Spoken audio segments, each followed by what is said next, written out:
Nsemmilkom nilqakom għal-programm News.mt. Il-kollega Graziella Camilleri żaret il-proċess li permezz tiegħu jitqasmu il-mediċini skont l-iskema Pharmacy of Your Choice. Naraw.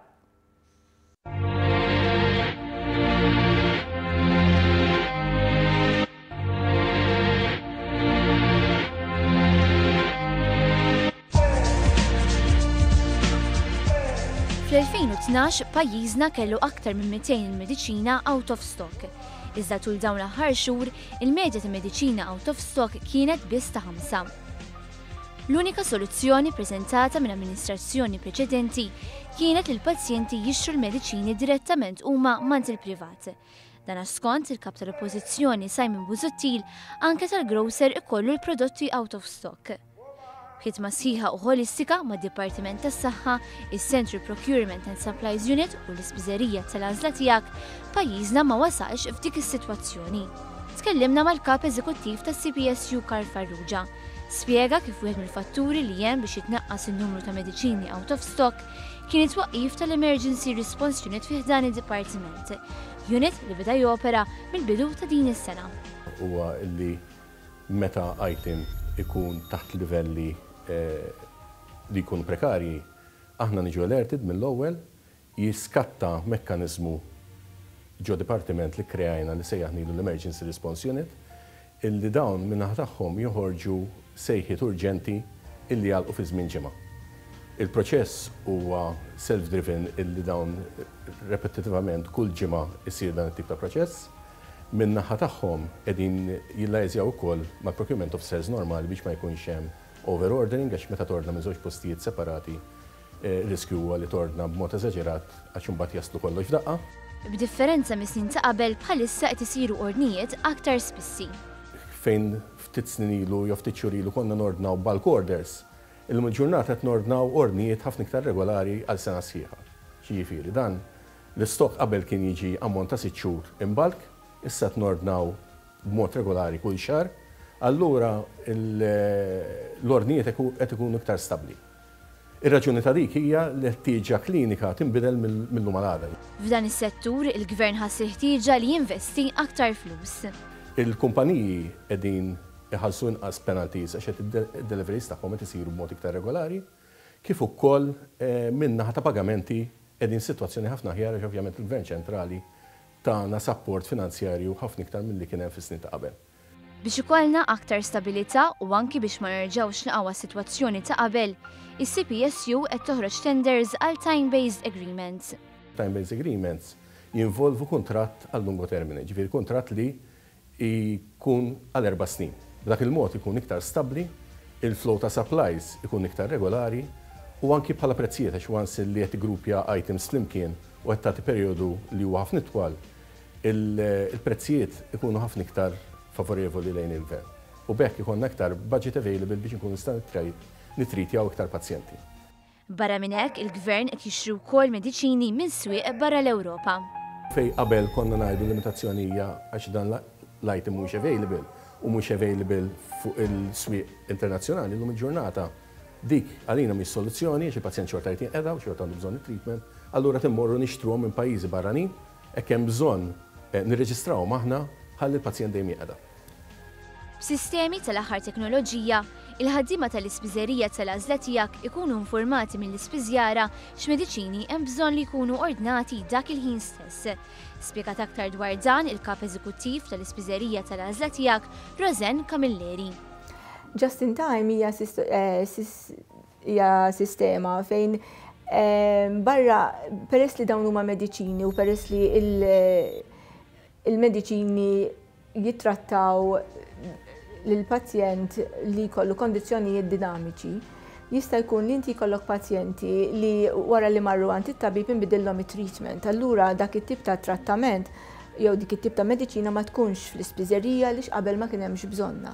Issa bil-just in time l-ispiżeriji jinformawna u noħdu dik il-mediċina partikolari fl-ispiżerija dak il-ħin stess, ġifieri.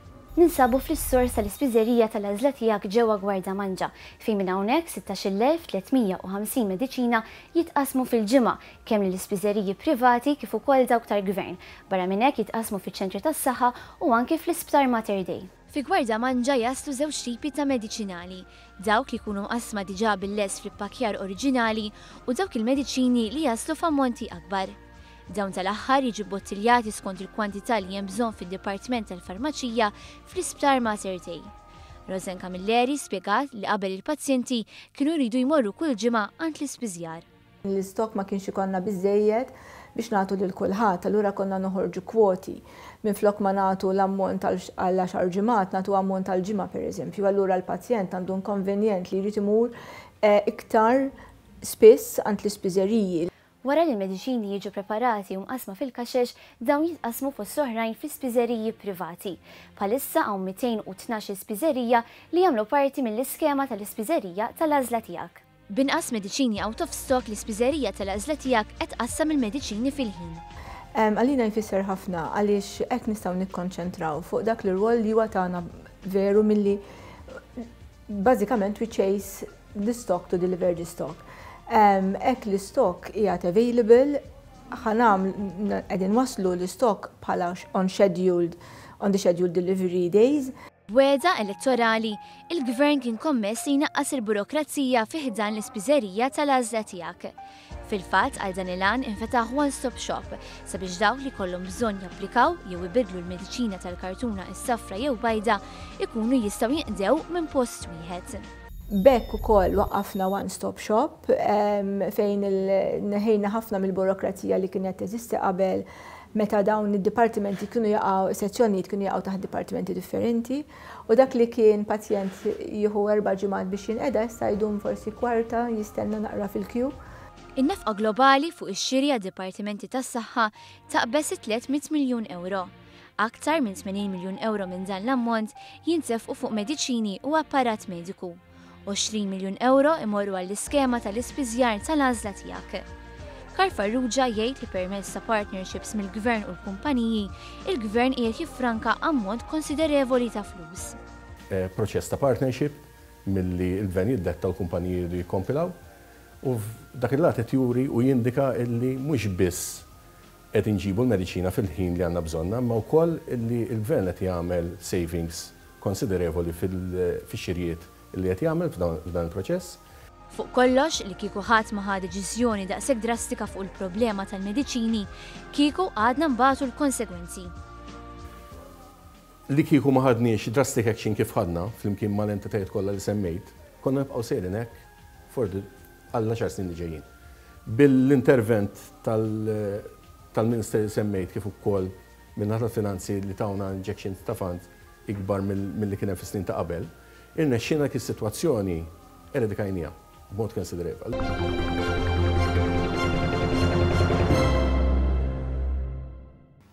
Fl-edizzjoni ta' News.mt tal-lum għandna magħna lill-Prim Ministru Joseph Muscat ma jistax jonqos Prim Ministru li miegħek niddiskutu l-aħħar żviluppi politiċi. Il-bieraħ kellek ir-rapport tal-inkjesta indipendenti ta' 3 imħalfin li inti appuntajt biex jagħmlu din l-inkjesta u kien rapport li marka numru ta' nuqqasijiet. Stennej dan? Jien naħseb illi l-iktar ħaġa illi rrid nirrimarka huwa kif qed tinbidel u kif inbidlet il-politika f'pajjiżna. Qabel konna nisimgħu b'allegazzjonijiet b'ħafna affarijiet u qatt ma jsir xejn. Issa jkun hemm u kien hemm min qal li imma allura issa x'hemm Partit Laburista fil-Gvern għax ma tagħmlux bħal m'għamel ħadd ieħor, għax ma titfgħux kollox taħt it-tapit kif kien jagħmel ħadd ieħor. U fil-verità t-tweġiba tiegħi hija għaliex il-poplu ivvota għalina biex inkunu differenti. U din id-differenza qegħdin nagħtuh. Anke meta tkun diffiċli, anke meta tkun qiebsa fuq bażi personali. Manuel Mallija huwa ħabib tiegħi. U iddispjaċini għal dak li ġara. Imma qiegħed hawnhekk biex nieħu deċiżjonijiet lil hinn minn dan kollu. Naħseb ukoll lil hinn mill-politika u li ma politika jien inħares lejha bħala politika ta' servizz li tagħmel l-affarijiet differenti għal pajjiż biex dan ikun verament pajjiż Ewropew. Dan jfisser li jollejna l-standards. Jollejna standards għal-gvern, jollew ukoll issa għall-oppożizzjoni għax ħares ħarsa madwaru, Simon Busuttil, għandu xiexhom sewwa. Fil-fatt ħansaqsik dwarhom dawn, imma illum neħejt l-Onorevoli Emanuel Mallia minn Ministru u ħtart Ministru ġdid. Il-mistoqsija li forsi kienet tqajjem l-oppożizzjoni hija għaliex m'hawnx dan il-bieraħ. Meta kellek ir-rapport tal-inkjesta mill-ewwel. Għaliex għandek il-fatti issa. Għandek il-fatti, rid nagħti il-ħin, il-bieraħ jintajt għasla u l-għasla ma kienitx jekk Manuel Mallia għandux jibqa' jew le. L-għasla kienet jew jirreżenja jew inneħħih. Manuel ħaseb tali mod li qal nippreferi inti tneħħini milli nkun jien li nirreżenja u jien dak li għamilt. Imma li lin minn dan kollu naħseb u rejna illi minn flok titfal affarijiet taħt it-tapit tinvestighom u tieħu azzjoni. Tieħu azzjoni deċiżiva. U kif qed ngħidlek il-kap tal-oppożizzjoni għandu xi xogħol madwaru u jekk mhux ħajxommu ħanejnu ħaħna. Ħanejnu ħaħna billi ngħidulu il-persuni li għandu madwaru każijiet illi kellhom, każijiet li għandhom, uħud magħrufa, uħud le forsi sallum il-ġurnata. Fatt inti l-ħadd bdejt id-diskors tiegħek bil-kelma kuraġġ. Kemm kellek bżonn kuraġġ fl-aħħar ħinijiet anke għaliex kellna l-iskandlu taż-żejt ma tneħħa jew ma rreżenja ħadd. Kellna s-segretarju tal-eks Ministru Tonja Fenek jixxaħħam ma ntrefat l-ebda responsabilità politika. Kenna l-kas ta' George Pulicino, l-kas tal-pannelli fotovoltaiċi u llum Simon Busuttil ma' xejn dwaru. Ġifieri jindika li mhux faċli li tieħu deċiżjoni, għalkemm ħafna jkunu qed jgħidulek hekk għandek tagħmel. Isu kull min kien fil-pożizzjoni beża jħodha. Kieku kien faċli jagħmelha kulħadd. Ma naħsibx li hija skuża li ngħidu għax l-oħrajn kienu jagħmlu hekk. In-nies għażluna biex inkunu differenti. Anka meta nieħdu deċiżjonijiet diffiċli. Irridu nkunu differenti u rridu nkunu aħjar. Għax jgħidulek jekk dawn jimxu bħal oħrajn, sajna faqajna bl-istess gvern. U jien nara sitwazzjoni fejn l-ekonomija mixja l-qudiem. Il-xogħol qed jinħoloq. Illum ħarġet l-istatistika ekonomika, l-ekonomija tagħna qed tikber 3 darbit aktar milli qed tikber tal-Ewropa. Imma n-nies naħseb illum ma konvinti li fuq l-ekonomija dan il-gvern, dan il-moviment li jinsab fil-gvern madwar il-Partit Laburista, qed jiddeliverja ħafna iktar mill-istennew in-nies u qed jiddeliverja tajjeb ħafna u għandu politika ekonomika ħafna aħjar minn tal-gvernijiet li kien parti minnhom Simon Busuttil. Imma n-nies jistennew aħjar minna fuq governance. Fuq governance għamilna ħafna, Whistleblowers Act, inħejna l-preskrizzjoni, liġi tal-finanzjament tal-partiti. Imma n-nies qegħdin jgħidulna u jien l-ewwel wieħed ma rridx inkontrux. In-nies iridu qed jgħidul nisma' nistennew aħjar minnkom fuq affarijiet oħra. U naħseb illum tajna sinjal illi dak li qegħdin nagħmlu, il-bidla fil-kultura li qegħdin nġibu, we mean it. Naħseb li mhijiex ukoll m'għandniex impoġġu fil-ġemp u jien li tinkwetani ħafna lil mill-affarijiet politiċi. Li tinkwetani ħafna hija s-sitwazzjoni tal-korp tal-pulizija li ma ġietx fl-aħħar sena u nofs. Hija xi ħaġa li ġifieri matul il-tenut tiegħu Manuel Mallia kien suċċess pereżempju fuq l-armata, fuq il-PBS, fuq l-issues li għandhom x'jaqsmu mas-servizz tas-sigurtà li mxew tajjeb ħafna. Fuq il-pulizija hemm problema kulturali endemika. U ir-rapport qal li jista' jkun hemm membri tal-korp tal-pulizija li kienu involuti f'cover-up għal xulxin li għattu għal xulxin. Hemm issues dwar relazzjonijiet. Il-pulizija li qegħdin qorti jista'. Ukoll. Fil-waqt li hemm pulizija li huma tal-affarijiet tagħhom ħafna u mnalla jkunu huma u jien insellmilhom minn hawnhekk. Għandni issues ta' pulizija li huma at home ħafna mal-kriminali, pereżempju. Jgħidulek u din hija kwistjoni li tqum fi studji differenti dwar diversi korpi jgħidulek biex inġibu l-informazzjoni. Hemm linja li jekk ma jkunx ċar il-policy li ħadku qed tadotta fejn qed tikseb l-informazzjoni mingħand il-kriminalità biex taġixxi fuqha u fejn qed issir qed tħomm wisq mal-kriminali.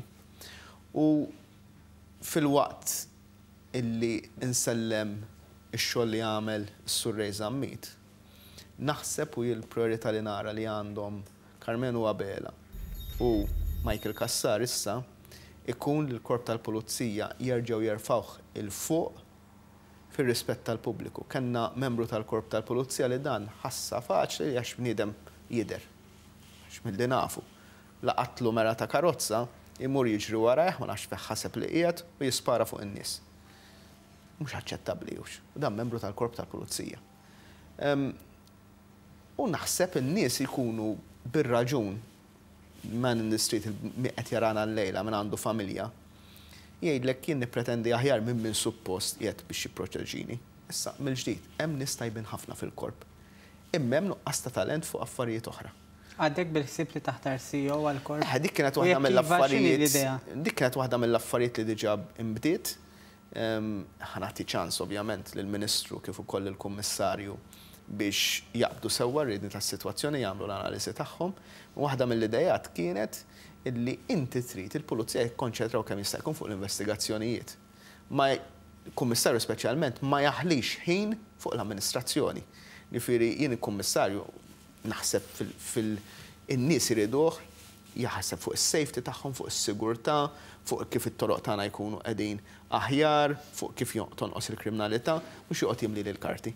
U mhux joqgħod għaddej bil-kontijiet jagħmel l-accounts. Dak hija sitwazzjoni pjuttost redikola illi għandna fil-korp tal-pulizija tagħna u illi rridu naħorġu jkun hemm kap eżekuttiv li jħossib dan l-affarijiet u jirrapport għall-Kummissarju ma tistax tiġi biex ngħidu hekk struttura b'żewġ irjus, jkun qed jirrapport għall-Kummissarju imma teħles ħafna mill-ħin u ħafna mix-xogħol. Ir-rapport ta' inkjesta jitkellem ukoll dwar ċertu għażliet li jagħmlu l-politiċi, ir-responsabilità tal-politiċi meta jagħmlu għażliet u mbagħad anke dwar kif jaġixxu meta forsi in-nies li jkunu għażlu ma jaġixxux kif suppost, eċetera. Jien naħseb x'talimit fih għall-klassi politika dan ir-rapport? Jien naħseb bħala politiċi dan ir-rapport jibes bżilna widnejna. U naħseb iridu nilqaħ b'sens ta' umiltà. Jien illum lill-kabinett kelli l-kabinett tettilhom nirrakkomanda li kull ministru jaqraħ sewwa. U mhux fuq ir-rakkomandazzjoni, mhux fuq ġifieri fuq il-punti li għandhom x'jaqsmu mal-inċident jew mal-każ. Imma x'hemm żewġ partijiet li huma importanti ħafna fil-fema tiegħi in ġenerali. Illi jitkellmu dwar l-għażliet li nagħmlu aħna bħala politiċi. U responsabilità fejn tibda u fejn tieqaf. Kien hemm parti minn dan ir-rapport li tgħid politiċi jitkellmu fuq responsabilità fl-oppożizzjoni u jinsewa meta jkunu fil-gvern. Dik naħseb permezz ta' dak li ġara f'dawn is-sigħat ksirnija. Ksirnija b'tali mod li dak li tkun nitkellmu dwaru fl-oppożizzjoni qed natwaħ meta jkun fil-gvern, anke meta jkun painful ħafna, anke meta jkun tħossu ġieħ għall-ħbieb speċjalment.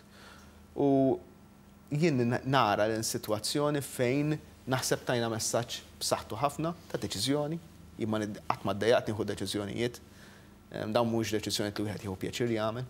Ħadthom fil-passat, ħadthom il-bieraħ, fil-futur jista' jkun jkolli nerġa' noħodhom.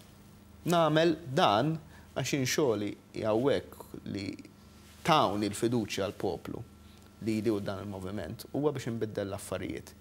Akkost li tieħu deċiżjonijiet forsi mhux popolari, forsi li jiswewk il-voti wkoll, għax qed titkellem dwar nies li huma popolari ħafna wkoll. Imma li l-konsiderazzjoni tiegħek trid tkun dejjem x'tip ta' pajjiż irridu nħallu. U li kemm jista' jkun qatt ma tarmel il-ħadd. L-ewwel wieħed li ngħid isma' persuna tkun ħalset il-prezz politiku, dan huwa prezz soli ħafna, u trid tara kif imbagħad wara ċertu żmien inti jkun hemm li tidħol iktar u din ma ngħidux paroli, ngħidu għax nemmina. Għax la darba tkun ħallas il-prezz politiku, jkun prezz politiku ta' riżenja tal-każ li huwa b'saħħtu ħafna, inti mbagħad trid tħares il-qudiem.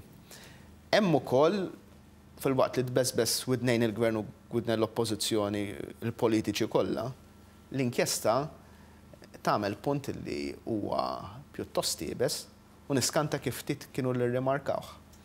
Tgħid li l-kap tal-oppożizzjoni pprova jagħmellhom pressjoni mhux ġustifikata, pressjoni politika mhux ġustifikata. Saqlat tal-inkjesti jisu pratikament qorti. Jien mhux qabbat tlieta minn nies mit-triq li jettilhom isma' investigaw dil-biċċa xogħol. Użajt liġi li hija l-att tal-inkjesti li tagħti lil persuni li jkunu fuq l-inkjesta saħħa pratikament daqs qorti. Jistgħu jħarkuk, jistgħu jordnawlek tagħmel affarijiet. li kollok orti pratikament allura li tgħidlek kif qalet il-kap tal-oppożizzjoni inti ippruvajt tagħmel pressjoni politika inġusta fuqi u mhux xirqa fuqi. F'pajjiżi oħra Ewropej dik hija akkuża kbira ħafna. Mhux akkuża li ma tagħtix kasa, akkuża enormi. U naħseb il-kap tal-oppożizzjoni kif jippretendi bir-raġun illi l-gvern jkun accountable, naħseb għandu jkun accountable issa u wkoll.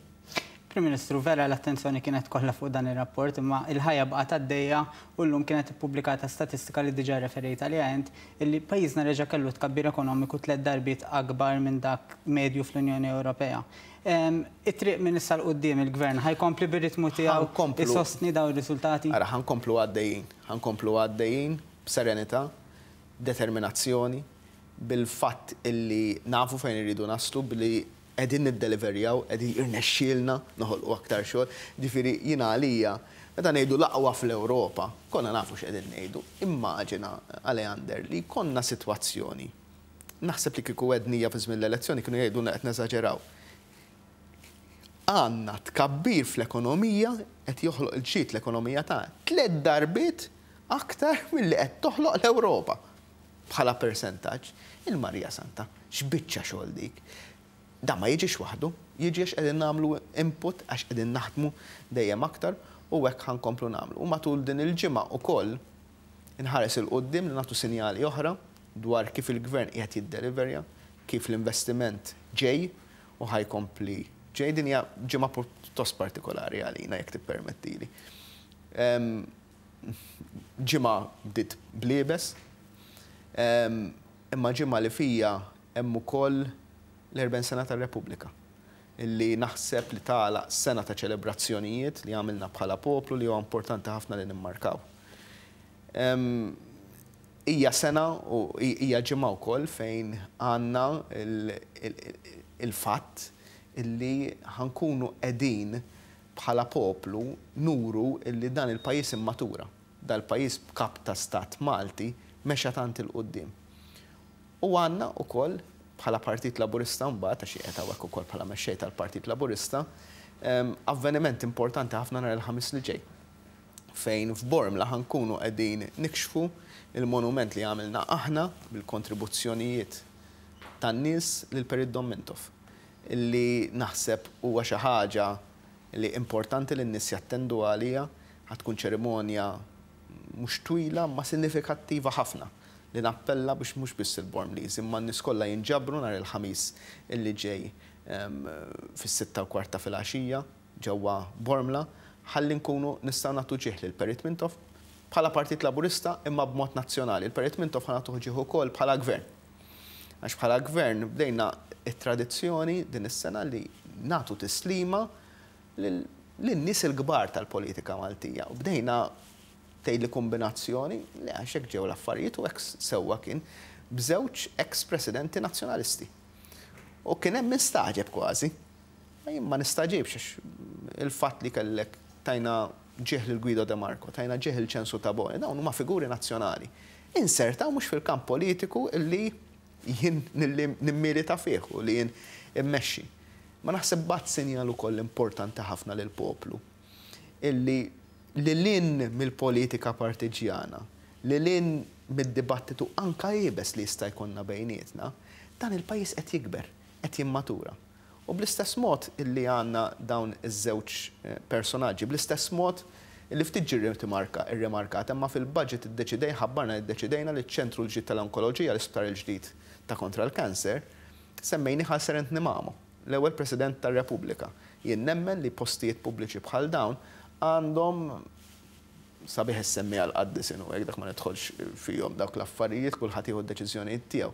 Naħseb postijiet pubbliċi għandhom jissemmew għal personaġġi li huma il-Founding Fathers, l-ewwel President tar-Repubblika fis-sena illi qed niċċelebraw l-40 anniversarju tar-Repubblika, qed nagħtu ġieħ b'dan il-mod li ngħidu binja pubblika kbira importanti li ħatkun kruċjali fil-qasam tas-saħħa tissemma Ħasserent Nimamu. U s-sena d-dieħla bħala gvern ħanatu ġieħ lil Dommintov bil-monument bħala gvern ukoll. Ħajkun monument naħseb ħajaqla ftit kontroversja għax mhuwiex dak li jistennew in-nies. L-għażla li saret hija artistikament eċċezzjonali fil-fema tiegħi. Ħajkun monument li minnu nnifsu tant kemm ħajtkellmu fuq n-nies naħseb li minnu nnifsu ħajoħloq kurzita. Kurzita għax huwa simboliku ħafna. U nħares il-qudiem li jkollna allura iktar momenti ta' kif nistgħu niċċelebraw flimkien bħala poplu. L-għażliet nagħmluhom anke meta jkunu diffiċli li dal-poplu qed jimmatura, li dal-pajjiż qed jinbidel u dal-pajjiż qed nibdluh flimkien. Prim Ministru, grazzi li kont magħna biex niddiskutu dawn l-aħħar żviluppi politiċi.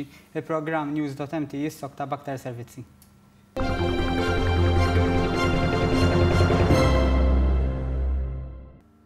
Infakarkom illi dan il-programm tistgħu issibuh sħiħ fuq iċ-channel ta' One News fuq YouTube. Intant se niskopru x'għandu x'jaqsam emigrant Malti lejn l-Awstralja ma' films bħal Superman 3 u atturi bħal Keanu Reeves. Iltqajna ma' l-attur Malti Terry Camilleri.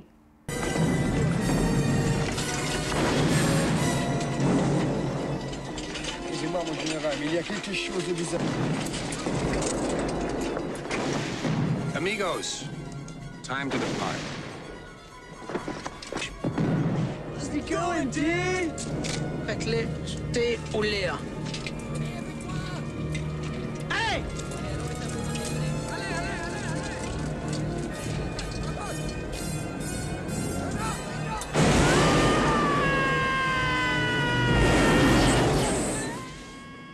Ħasem films kbar bħal The Truman Show. Ħadem ma' artisti kbar bħal Keanu Reeves. Vjaġġaw ħadem fl-Awstralja, l-Amerika u r-Renju Unit fost oħrajn.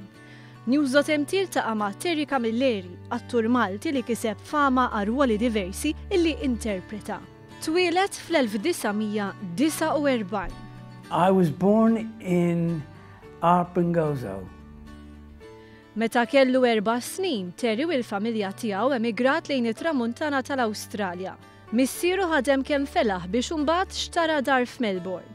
Kien tifel b'immaġinazzjoni kbira, meta kien jilab kien jagħmel ta' birruħu li sar karattru ieħor.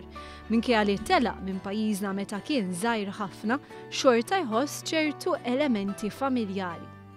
The thing that I noticed when I first came back here is when I went into the water, the taste of the water I remembered. And the pebbles in the water I remembered. Mr. Terry kien jaħodhom fi drive-in theaters f'Melbourne fejn kienu jintwerew filmati fl-apert. And I would watch these films and I would be captivated. And then I noticed that there'd be the same people in different films. And I was blown away. I said, that's what I'm going to do, Dad. And he said, what do you mean? I said, because up there you're allowed to be anyone you want. L-idea li jsir xi ħadd ieħor li jidħol f'realtà oħra kienet taffaxxina wisq. Ma daħalx għar-reċtar mal-ewwel, minflok kien iqassam il-gazzetti u jaħdem ma' tal-ħaxix. Bil-flus li faddal xtara gitarra u forma rock band li tagħha kien gitarrist ewlieni. Kellu biss 14-il sena. Kien jallem lilu nnifsu josserva t-talent ta' mużiċisti madwaru. Ta' 18-il sena beda jikseb suċċess fil-mużika u ta' 20 sena il-band tiegħu kienet taqla kemm xa mhux ħażin. Iżda ġara li l-manager tal-band telaq mill-pajjiż bi flushom. Forsi għalhekk missieru kien kontra l-idea illi jsir artist. My father kind of had my life planned out, and I understand totally because he only wanted the best for me. And he wanted me to be a motor mechanic, and I tried an apprenticeship, but I couldn't do it. You know, I just said, I'm sorry, I can't live your dream. I've got to live mine. Marġo dar ta' teatru talabhom parti fil-pantomima tal-Miliet. L-ewwel parti li qatt interpreta kienet ta' waħda mill-aħwa koroħ ta' Cinderella, minkejja l-komiċità ħass sens ta' ħelsien. I just felt a freedom on that stage I hadn't felt before, because I could express emotions that normally in life I wouldn't allow myself to express. And I could play characters without any judgment. It's a freedom, you're allowed to do that. U mbagħad studja ma' numru ta' għalliema fl-Awstralja u fl-Amerika.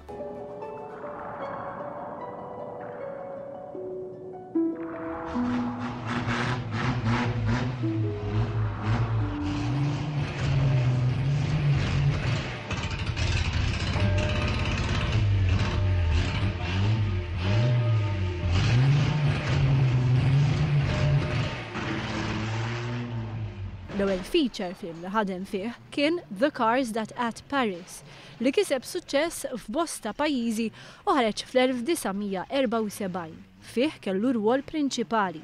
L-istorja tiffoka fuq residenti ta' belt li għamlu profit minn fuq ħabtiet ta' karozzi. Vjaġġa l-Asja u l-Indja u sapruħu Londra. Odwa waħda rċieva telefonata minn Richard Lester, wieħed mill-iktar diretturi ta' influenza fis-sittinijiet, direttur ukoll tal-film Superman 3. Stiednu għal rwol partikolari minħabba l-ħeffa tiegħu. Richard Lester called me in and he said, "Listen, I know it's nothing big, but I need 3 actors that have got good timing." And it's a series of events that happened to Clark Kent on the way to his office where, you know, I'm carrying this. It starts off with a guy painting, drops the tin of paint. It hits a gumball machine. That falls. I'm walking with a pie. I slip. The pie goes in the air. It's just about to hit Pamela Stevenson in the face. Clark Kent grabs it and then hits this other guy in the face with it. It's a whole sequence of events in one shot. Il-karriera tiegħu komplit f'Los Angeles. Sa dak iż-żmien kien ħadem f'numru ta' films mhux ħażin, saħansitra waqqaf kumpanija teatrali ma' 3 ħbieb oħra. Għex Los Angeles għal 25 sena. Staqsina jekk iħossux Malti, Awstraljan jew Amerikan. I consider myself all 3. I love it here. The history here, the feeling I have here when I'm here is just so comfortable. I think that's the best word I can find. Yeah, it's really comfortable. I can feel the history in my whole being. Australia and America are very young countries. They don't have that. Ħadem f'numru kbir ta' films fosthom Bill and Ted's Excellent Adventure, film li kien popolarissimu madwar id-dinja. Bħalissa għadu kemm spiċċa film bl-isem Oddball fl-Awstralja li se joħroġ Flight. Terry verament isiba diffiċli meta nistaqsu liema film kien l-aktar għal-qalbu. Wieħed mill-ikbar sfidi kien meta interpreta karattru ta' 800 sena bl-isem ta' History għal riklam ta' ditta Nike. Saqsejna x'inhu s-sigriet għal interpretazzjoni tajba. You're always using yourself, your knowledge, your history, and the research that you make, because I do a lot of research on the characters that I play. Then you go into their point of view, into understanding where they're coming from. Terry għajt li hu essenzjali li attur ma jiġġudikax il-karattru li qed jinterpreta, iżda jidħol fir-realtà tiegħu. Terry Camilleri jinsab Malta biex jaħdem fuq produzzjoni Maltija bl-isem ta' Limestone Cowboy. Mistoqsi dwar ix-xena lokali, Terry għajt li jħossu gburi li film Malti diġà qed jiġi konsidrat għal Best Foreign Film fl-Academy Awards. And it all starts from an idea or a simple story. You don't need to have anything complicated, just a simple story that's got depth, that's got meaning. And I think it can happen and it actually will happen in this country. Waqt il-Malta International Theatre Festival, Terry Camilleri ngħata premju ta' rikonoxximent għal kisbiet tiegħu. Wara li ltqajna miegħu nikkonkludu li l-kisbiet tiegħu mhumiex biss marbuta mad-dinja teatrali, imma kapaċi jispira lil ħafna biex jagħmlu użu mit-talenti tagħhom u jimxu skont dak li jemmnu illi jotta lihom. Inselliblek. Mela ħej.